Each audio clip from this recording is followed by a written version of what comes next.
dia aqui ao Resolvendo Cartoons. Por que o Super Boy deu tanto essa personagem? Deixa um likezão aqui e bora lá. As pessoas odeiam tanto. Existe uma personagem em Bob Esponja que as pessoas odeiam tanto que elas nem Depois que eu 2000 nem falei até agora essa semana. Eu falei só agora. Então se inscreve na Chegando Mil Inscritos até o final do ano, pô. assistem ao episódio em que ela aparece. E eu não tô exagerando aqui, tá? Elas veem o nome do título e simplesmente pulam, passam direto, como se aquele episódio nunca existisse. E olha, fã de Bob Esponja aguenta muita coisa, tá? Mas aparentemente essa personagem aqui é o limite. O nome dela é Narlene Naval. E se você nunca ouviu falar nela, talvez seja porque os próprios fãs tentaram apagar ela da memória. Eu assisti muitos episódios com elas, a maioria bem mais ou menos. Eu não acho a personagem dele irritante. Tem personagem bastante coisa mais. Por exemplo, eu não gosto do Robalo. Mas eu sei que tem bastante gente que gosta. Mas eu acho ele bem sarninha, sem pé nenhuma. E esse nível de rejeição não é normal. Isso não acontece com um personagem que é simplesmente ruim. Isso acontece com um personagem que incomoda de alguma forma muito específica. E esse é o caso dela aqui, tá? E foi aí que eu resolvi fazer algo que aparentemente pouquíssimas pessoas tiveram a paciência de fazer. Assistir a todos os episódios em que ela aparece. Cada episódio, cada cena, cada piada horrível dela. Porque ela tem umas piadas com o pé bem estranhas. Mas calma, que eu vou Eu vou falar que ele explicar tudo direitinho aqui. Porque o que eu descobri depois de assistir isso não é nada simples, tá? Não é só ela é chata. O problema da Narline é muito profundo. É mais triste, é maior, porque ela não é uma personagem ruim por ser mal escrita. Ela é uma personagem ruim por estar num lugar errado. E isso muda tudo. Então, vamos por partes aqui. Antes de falar sobre o que deu errado, a gente precisa entender de onde a Narline veio, porque ela não nasceu na Fina do Biquíni, nunca foi de lá. Narline e o irmão dela são personagens de Camp Coral, um spin-off de Bob Esponja que mostra os personagens quando crianças. Um motivo de talvez odiar ela é isso, né, cara? Eu acho que pegar uma série onde os fãs já não tem muito. Não tem muita familiaridade com ela, e pegar um personagem que veio dessa série que o público não curtiu muito o que teve, que no caso foi o Campo Coral, que o público não curtiu muito o que teve essa série. Daí pegar ela e trazer pra lá, na série original, tornar meio que canônico, dizer assim, acaba que estressa um pouco, né, No querendo ou não. acampamento de verão. Eu não vou entrar no mérito aqui, sinceramente, de Campo Coral, se ela é bom ou ruim. Isso aqui é papo pra outro Pra mim vídeo. é bom. Mas o ponto aqui é o seguinte: dentro daquele universo, a Narline funciona muito bem. Ela é tipo uma garota selvagem que vive na floresta ao redor do acampamento. Sinceramente, uma caipira meio forçada em alguns momentos. Ela faz escândalo ao invés de usar dinheiro, causa caos com seu irmão, usa os seus pés como ferramenta pra tudo. E naquele contexto E sempre tenta enganar pra ganhar dinheiro, quase. do Campo Coral, um acampamento de verão no meio do mato, isso faz sentido. Ela é o personagem clássico, aquela moradora estranha da região, que toda história de acampamento, cidade pequena, essas coisas assim precisam ter. O problema é que quando querem encaixar isso na série original, fizeram aquele. Fizeram o quarto filme da Sandy e agora quiseram encaixar a nova família da Sandy, aquele episódio de Natal na série. Que eu nunca nem vi esse episódio, pra você ter uma ideia. Então quiseram sempre. Por que o primeiro filme é marcante? Porque a maioria dos personagens só apareceu essa vez e nunca mais. Segundo filme, mal tem personagem novo, então não nem falar nada. Terceiro filme, mal apareceu, depois nunca mais apareceu, cara. Esse negócio de querer, não, apareceu nisso, tem que botar no desenho original, é de agora.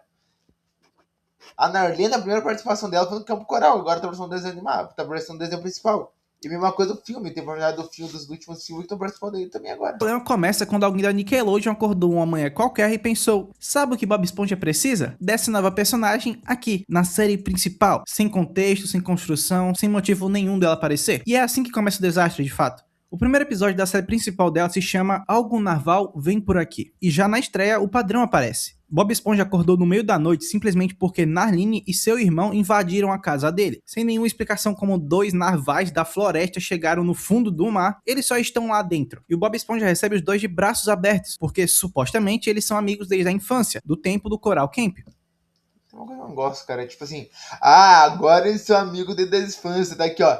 E é o Bob Esponja não é uma coisa tipo assim, nossa, franquia canônica geral, mas, cara, querer esfregar na cara, isso é canônico, ele agora tá se reencontrando com ela, quando ele era pequeno ele brincava ali. Não cai muito assim. E a série principal supõe que você já assistiu o spin-off e sabe exatamente que personagem é essa. A série espera que você aceite isso e É aquele estereótipo que caipira é todo tombo, né? todo caipira, quando vai pra cidade, é muito tongão. Siga em frente normalmente. E o que vem depois é uma avalanche de piadas caipiras, bem estereotipadas mesmo, tá? Tem muito humor envolvendo os pés e uma família inteira de narvais, que não são nem narvais de verdade, invadindo a fenda do biquíni e transformando a casa do Bob Esponja num santuário, podemos dizer, do interior. E o Bob Esponja simplesmente não reage, ele não se irrita, não questiona, ele só aceita tudo. E isso é estranho, porque esse é o mesmo personagem, o mesmo Bob Esponja que ficou à beira de um colapso nervoso quando o Lula Molusco passou tempo demais na casa dele. O mesmo Bob Esponja que não sabia como lidar quando seu primo começou a quebrar tudo. Mas aqui, do nada, ele simplesmente concorda com... Ele só concorda, né? O Bob Esponja deu uma temporada pra frente, virou ou felizão ou um tongão que cai em tudo. E nesse daí ele tá sendo um tongão. Eu estive na minha casa, de boa, recebo 5 centavos por mês, dá de boa. Tudo. E esse é o primeiro sinal do padrão que vai se repetir em todos os episódios da Narline, que na série principal aparece na temporada 13 e 14 com 5 episódios. Os personagens principais precisam ficar mais burros pra ela aparecer, mais passivos, mais fora de si mesmo, assim, sabe? Pra que ela funcione na trama do episódio. Mas ok, né? Primeiro episódio, talvez fosse só uma estreia meio desajeitada, eles têm a chance de corrigir e ajudar o público. Todo personagem merece uma segunda chance, né? E a segunda chance foi pior do que a primeira, tá? A premissa do episódio é simples e parecia promissora. A Pérola levou Narline ao shopping pra apresentar a cultura da cidade grande pra... Eu vi uma vez e dormi assistindo, sem pé nenhuma, não lembro desse episódio. Eu comecei a assistir, tá bem no meu, capotei, sem pé nenhuma. No papel, isso tem um potencial muito grande. Já viu Chico Bento no shopping, pô, é absurdo. Além de que a Pérola também é subutilizada a temporada. Ela não aparece de fato em nenhuma trama interessante. Então, um episódio centrado nela deveria ser uma vitória, praticamente. E uma história de choque cultural, né? Alguém do mato tentando entender a vida urbana. Poderia render boas situações, bons memes, coisa do tipo. Mas o que a gente ganha na prática não é nada próximo do que esperávamos. Porque Narline começa catando o chiclete mastigado da calçada com os pés para comer. Narline causa vergonha em toda a loja que entra, Narline destrói o passeio inteiro e aí no final a Pérola, a mesma Pérola que é obcecada por moda, tendências, por estar no auge ali, simplesmente defende a Narline como se fossem melhores amigas de longa data. Eu tô começando a entender. Cada vez que a Narline aparece, tem que ser pra... Como é que fala? Tem que deixar a personagem mais tongo pra fazer sentido. Porque é que não o Stanley. O Stanley é um personagem que participou só no episódio, ele só fazia cagada. Tanto que o Marvel se estressou com ele, depois disso nunca mais apareceu. Aqui a Narlene só faz cagada, mas forçam tanto pra ela aparecer que dá nisso. Sacrifica o cartão de crédito do pai, classe diamante, como uma distração pra fugirem juntas. Cara, sinceramente, não combina com a personagem. Em que universo Pérola faria isso? Em que versão da série essa reação faz sentido? A resposta é obviamente nenhuma. A Pérola precisou sair do próprio personagem pra dar um final feliz pra Narline. De novo, assim como foi com Bob no primeiro. E aqui a gente entra na parte que realmente dói. Porque esse episódio tinha uma versão melhor de si mesmo gritando na cara dos roteiristas. Sabe quem poderia ter protagonizado esse trama no lugar da Narline? A Sandy, a própria Sandy Bochechas, a cientista texana de fora do mar que vive literalmente dentro de uma cúpula no fundo do oceano. Se você queria ter uma história sobre uma mulher independente, afastada do centro e pragmática, tendo contato pela primeira vez no mundo de moda, por exemplo, a Sandy e a Pérola carregariam esse episódio nas costas sem nenhum esforço. E tipo...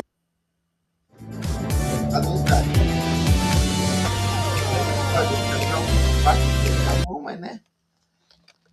Tem que mostrar que é canônico. Ela apareceu na série antiga, naquela série que é o spin-off, vai aparecer aqui também. E tipo assim, eu até entendo. Esse tipo de personagem é interessante, mas só quando ele é bem feito. E o pior acontece quando os outros personagens, que já tem todo um trajeto, que a gente já conhece como eles agem, que a gente já sabe exatamente o que eles vão fazer, tem que se adaptar a ela, ficar mais burros, aceitar certas situações. E aí veio o episódio Sandy nos ajude. E a Sandy finalmente ganhou o episódio centrado nela no final da 13ª temporada. E a primeira metade entrega exatamente o que a gente queria. A Sandy sendo a Sandy, resolvendo problemas impossíveis, consertando o despertador do Bob Esponja, salvando a Terra de um meteoro, sendo genial como ela é. Até que um dos experimentos dela sai do controle. Ela tinha criado uma Sandy feita inteiramente de nozes, completamente consciente e muito poderosa. Tão poderosa que chegou a derrotar Sandy no karatê. E pela primeira vez no episódio, a Sandy precisa de ajuda. E aí você não tá esperando nada do que vem na frente. Você pensa que vai ser o Bob Esponja, né? Já que ele é sempre a primeira opção. Ou talvez, sei lá, o Plankton, Karen, que são inteligentes o suficiente para contribuir. Qualquer um personagem faria sentido. Mas quem ela chama? Narline. Entretanto, calma, o pior vem depois, porque a Narline simplesmente pergunta a essa Sandy feita de nozes o que há de errado, e a resolução do episódio basicamente é a Sandy concordando em soltar essa criatura descontrolada no meio da cidade, porque, segundo Narline, ela precisava viver a própria vida também. A Sandy, a mesma Sandy que já enfrentou um verme na porrada porque ele pegou no rabo dela, a mesma Sandy que entende mais de ecologia submarina do que qualquer outro personagem da série.